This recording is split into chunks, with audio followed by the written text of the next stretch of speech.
दोस्तों, national conference के member parliament आगा Syed Ruhollah Mehdi, इन्होंने जो स्टैंड लिया है, जो मौक़िफ़ अख्तियार किया है, उसने नेशनल कॉन्फ्रेंस की यूं कह लें कि एक तरह से नींद हराम कर रखी है।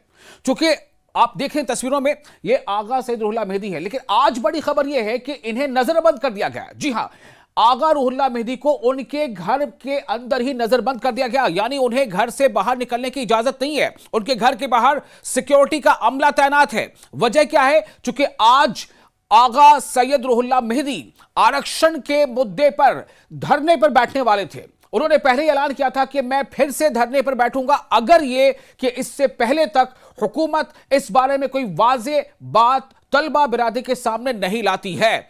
नतीजा क्या हुआ कि श्रीनगर का जो पोलो मार्केट व्यू है, जो ग्राउंड है, वहां पर आज तलबा को इकट्ठा होना था, तलबा बिरादरी वहां इकट्ठा होती और आगा सैयद रुहुल्लाह मेहदी उनकी क़यादत करते और एक तरह से वो हुकूमत पर दबाव बनाते कि आरक्षण की जो नीति है उसमें बदलाव को कहां तक पहुंचाया गया है, उसे जल्द से जल्द उसमें बदलाव होना चाहिए। चूंकि आबादी के हिसाब से जो उसमें आरक्षण है वो उस तरह से फिट नहीं बैठता और इससे तलबा का जो मुस्तकबिल है वो कहीं ना कहीं अंधकार में है, अंधेरे में है। एक और तस्वीर, इल्तिजा मुफ्ती। इल्तिजा मुफ्ती कौन है आप जानते हैं? इल्तिजा मुफ्ती महबूबा मुफ्ती की बेटी हैं। महबूबा मुफ्ती जो पीडीपी के सदर हैं, उनकी बेटी है इल्तिजा मुफ्ती। इनका भी दावा है कि इन्हें भी इनके घर में ही नजरबंद किया गया है।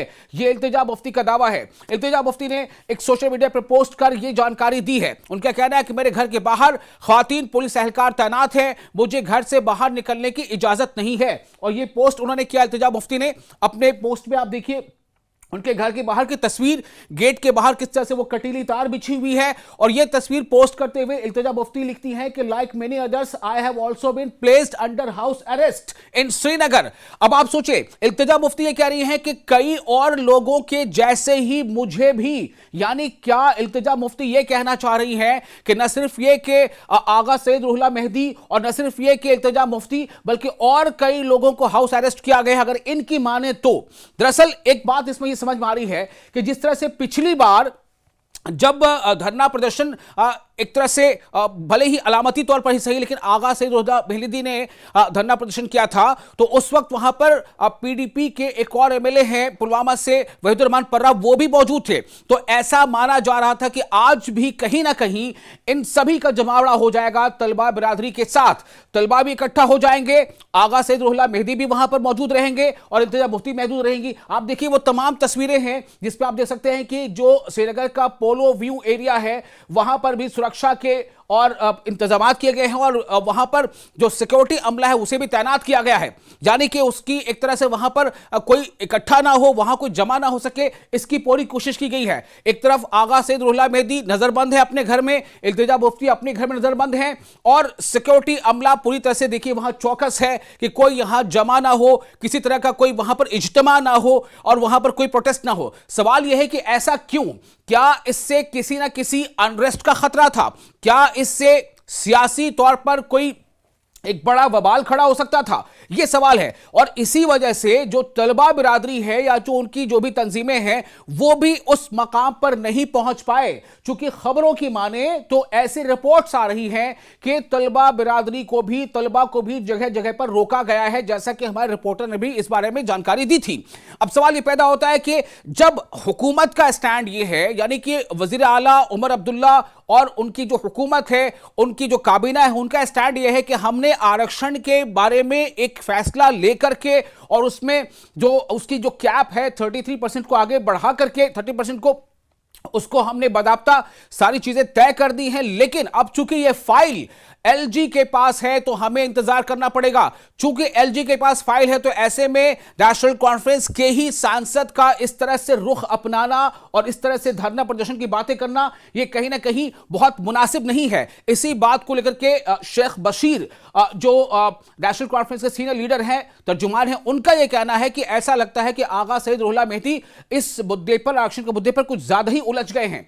तो अब सवाल यह पैदा होता है कि आगा सैयद रुहुल्लाह मेहदी क्या इस बात को नहीं जानते क्या उन्हें यह पता नहीं है कि काबीना ने फैसला ले लिया है? क्या उन्हें यह पता नहीं है कि आरक्षण की नीति में कुछ तब्दीली के प्रस्तावों के साथ, प्रपोजल के साथ वो फाइल एलजी को भेजी गई है? मालूम है। लेकिन अगर आगा सैयद रुहुल्लाह मेहदी को यह मालूम है, चूंकि वो सांसद हैं, वो एक संजीदा लीडर हैं, उसके बावजूद अगर वो धरना जैसी बातें कर रहे हैं तो क्यों कर रहे हैं? और अब जबकि धरना प्रदर्शन की बात लगभग अब वो तो मुमकिन नहीं, आप देखिए किस तरह से कोई धरना नहीं हो पा रहा है, कोई धरने की बात नहीं है, धरना नहीं होना था, प्रोटेस्ट नहीं होना था, ये जो सिट इन नहीं होना था, तो वो तो उसमें कहीं ना कहीं एडमिनिस्ट्रेशन जो है वो ऐसा कराने में कामयाब दिख रहा है। लेकिन क्या ये मुद्दा दब जाएगा? सबसे बड़ा सवाल ये है। लेकिन आगा सैयद रुहुल्लाह मेहदी ने नेशनल कॉन्फ्रेंस की क़यादत पर और जो चुनी हुई हुकूमत है जिसकी वज़ीर आला उमर अब्दुल्ला है, उन पर एक सवाल खड़े कर दिए हैं। एक नहीं बल्कि तीन अहम सवाल आगा सैयद रुहुल्लाह मेहदी ने अब दागे हैं, जबकि सूरत हाल यह है कि फाइल एलजी के पास भेजी गई है और इस बारे में क्या कुछ हो सकता है। उन्होंने सीधा सवाल किया है वजीर आला से, तो क्या आप हमारे साथ धरने पर बैठने वाले हैं लोक निवास के बाहर, लोक भवन के बाहर? ये आपको सुनाते हैं कि आगा सैयद रुहुल्लाह मेहदी ने क्या बातें की हैं, इस सिचुएशन पर वो क्या सवाल उठा रहे हैं उमर अब्दुल्ला से, और क्या अनकरीब इसका जवाब सरकार की तरफ से आएगा। आप पूरा बयान सुनिए आगा सैयद रुहुल्लाह मेहदी का, फिर आपके सामने तस्वीर बिल्कुल साफ हो जाएगी। तो कुछ स्टूडेंट्स हमारे आज डिटेन किए गए, हॉस्टल्स में पुलिस गई, जो वार्डन्स को कहा गया कि संडे को भी अटेंडेंस की जाए स्टूडेंट्स की, स्टूडेंट्स को वहाँ पे एक माहौल बना के इंटिमिडेट किया गया, बैरिक्स लगाए गए, बैरिकेड्स लगाए गए, पोलो व्यू में बैरिकेड्स लगाए गए, एक माहौल बनाया गया। और उसी के साथ साथ मुझे भी कल रात को डिप्लॉयमेंट की गई मेरे घर के बाहर, और आज सुबह पुलिस मेरे पास आई और उन्होंने कहा कि आप बाहर नहीं जा सकते, आपको हाउस अरेस्ट रखा गया है। अब इस सारे मसले के डिटेल्स में मैं बाद में जाऊंगा। फ़िलहाल इस वक्त मैं इमीडिएटली ये चाहता हूं कि इन स्टूडेंट्स को रिलीज़ किया जाए, इन बेगुनाह स्टूडेंट्स को रिलीज़ किया जाए जिनका सिर्फ इतना जुर्म था कि उन्होंने अपने हक़ के बारे में बात की, कोई किसी भी कानून की खिलाफ वर्जी नहीं की, कोई अनलॉफुल एक्टिविटी नहीं की, कोई पीस को नुकसान नहीं पहुंचाया। तो आज जो आपको करना था वो आपने किया।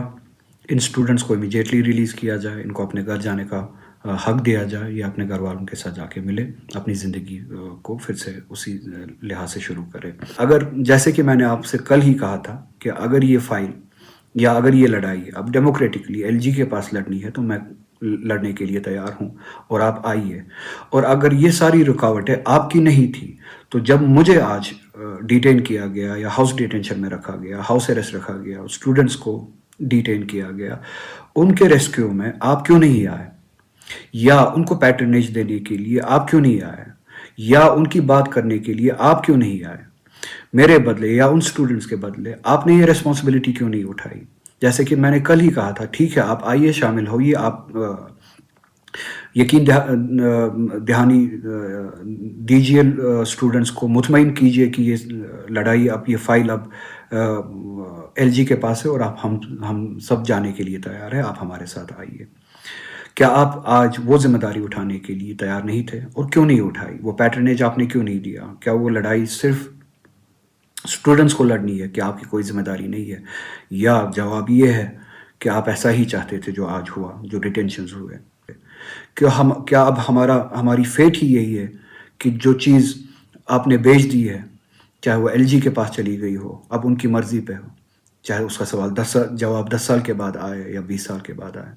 रेजोल्यूशन हमने पास किया, उसका जवाब 10 साल के बाद आए, 50 साल के बाद आए, आपको कोई फ़र्क नहीं पड़ती है, या आप सीरियस है? अगर आप इन तीनों सवालों का मुस्बत जवाब देने के लिए तैयार है, और इस पर अगर मुस्बत जवाब आता है, मुस्बत अमल होती है, हम सभी को, इन स्टूडेंट्स को, हम सभी शहरियों को, मुझे भी, हम सभी को यकीन होगा कि आज जो कुछ हुआ, आज के दिन जो कुछ हुआ, वो आपकी मर्ज़ी के हिसाब से नहीं हुआ, आपके कहने से नहीं हुआ, और जो कुछ यहाँ पे हो रहा है वो आपके कहने के हिसाब से नहीं हो रहा, आपकी मर्जी के हिसाब से नहीं हो रहा है, और आप स्टेटस को के खिलाफ लड़ने के लिए तैयार हैं। तो सुना आपने आगा सैयद रुहुल्लाह मेहदी क्या कह रहे थे। अब सवाल ये पैदा होता है कि इन सवालों का जवाब कहां से आएगा, कब तक आएगा, कौन जवाब देगा? और जो सवाल उठाया है, अगर सैयद रुहुल्लाह मेहदी ने फाइल को लेकर के, आरक्षण मुद्दे को, फाइल को लेकर के, सिट इन को लेकर के और 370 के मुद्दे को लेकर के, उन सवालों का जवाब उमर अब्दुल्ला की हुकूमत जो है वो कब तक दे पाती है। आपको ये वीडियो कैसा लगा, आप अपने तासुरात हमें कमेंट बॉक्स में शेयर कर सकते हैं।